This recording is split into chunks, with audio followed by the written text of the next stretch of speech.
What's your first impression of being a congressman and being in the D.C. mix? We'll help you win this race, but then I scratch your back, now you need to scratch my back. Come be part of the good old boy club, then the uniparty will just try and get rid of you. In the last 2 weeks of my election, Nancy Pelosi put, I thought it was like $1.5 million into my race to run ads, basically saying,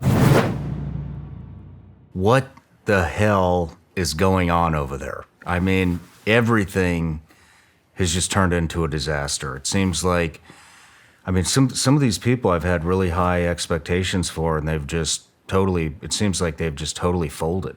yeah. And on, honestly, like I said, on both sides of the aisle. Yeah. What's your first impression of being a congressman and being in the D.C. mix?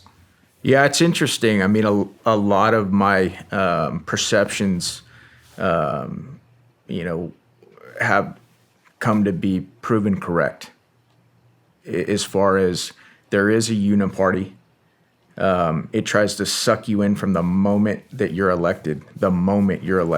How do they try to suck you in?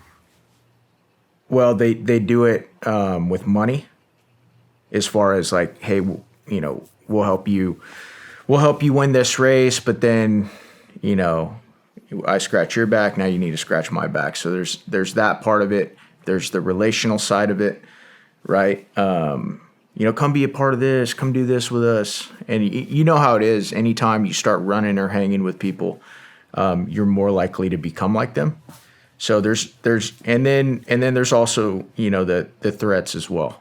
If they can't get you to acquiesce and come be part of the good old boy club, then the uniparty will just try and get rid of you. Those are its only two moves, right? Mm-hmm. Suck you in, make you subservient, or we got to get rid of this guy. He's a problem. Well, so we got money, we got buying our politicians out, which we know that happens all the time. Peter Schweitzer uncovered that. Like, he did a fantastic job. So that's more like, I would say that's more like elite capture type stuff. So I think that's a completely, I was talking about how do they try and suck you in initially, right? Okay. So I think that that's another bucket. But what I'm talking about is, hey, Shawn, so you want to represent this district you live in Tennessee. So you're going to need money to do that, because the people that you're running against, whether you're running against an incumbent or just somebody else, now you're a different story because you have this amazing reach and this amazing podcast. So you already have name ID, right?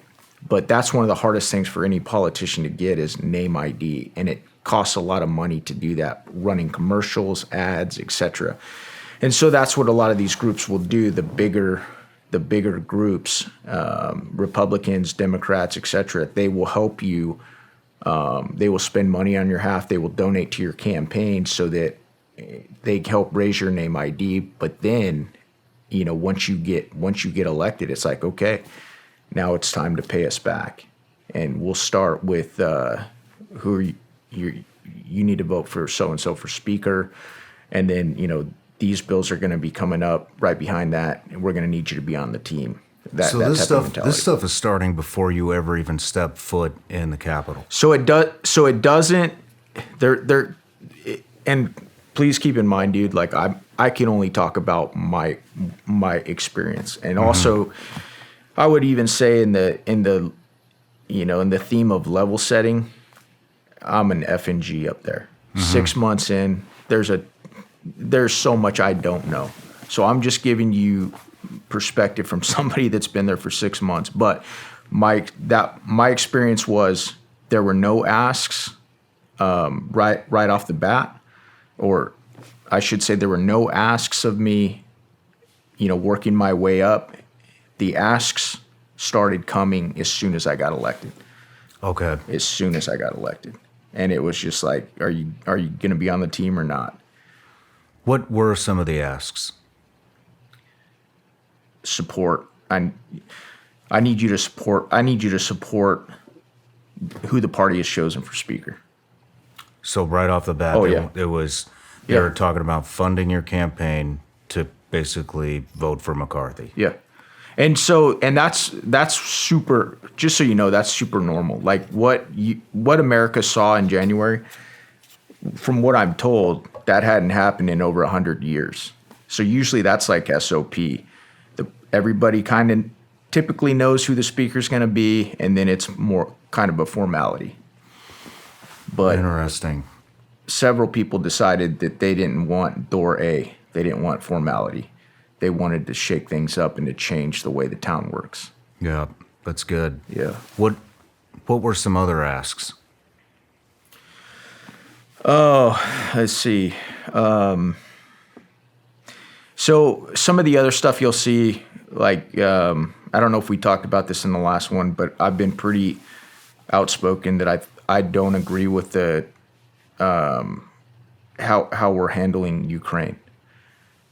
And so because of my outspokenness on, hey, I think we should be trying to usher in peace talks, not sending, hundreds of billions of dollars that we don't even have over there. I don't think we should be sending M1 Abrams tanks or escalating that conflict. I think we should be trying to bring it to a close. I was told, hey, some of these committees that you want to be on, no, it's not going to happen. So there's a lot of that as well. How is this? How are these messages delivered? Who do they come from? In my experience, some of those messages came from actually more junior people, but that are plugged in with leadership. So, okay, yeah. It's like,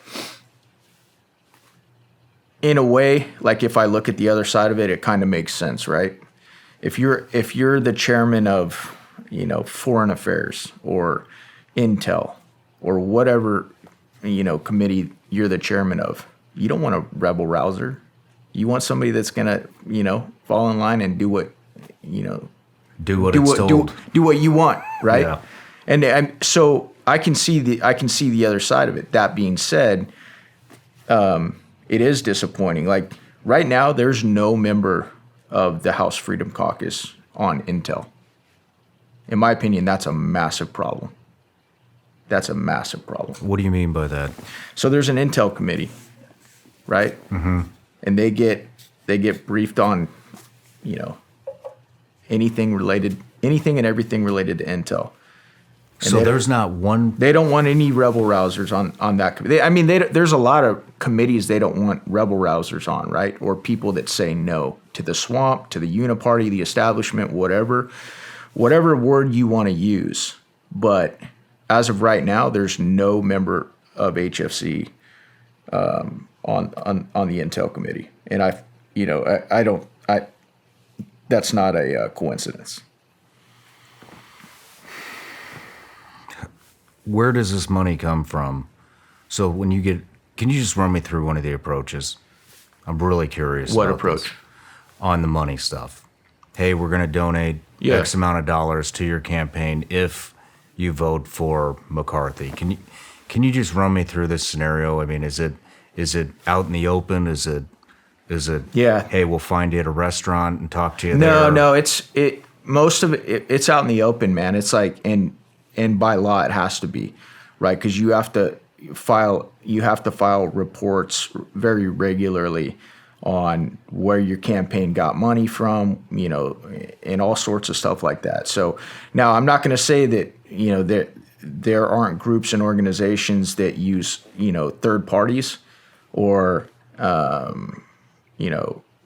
or organizations that aren't necessarily connected to them, but secondary, tertiary organizations to do their bidding and support candidates that they want to see win.